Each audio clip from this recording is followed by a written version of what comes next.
I believe that what happens in government matters, what happens in the state Senate matters. And when it comes to issues that impact people all across the state, certainly from my communities in the Bronx to the communities that Liz represents in Manhattan, and absolutely the folks that George represents and will represent up here in Westchester,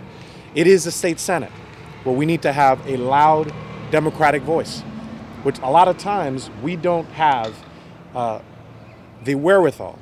to say this is the reason why we stand as Democrats, what our policies are, what our values are, and how these policies will impact the communities that we represent positively. And it is that reason why I proudly stand here with my future colleague, George Latimer. Because when we're talking about what are our policies, but more importantly, what our values are, what do we stand for,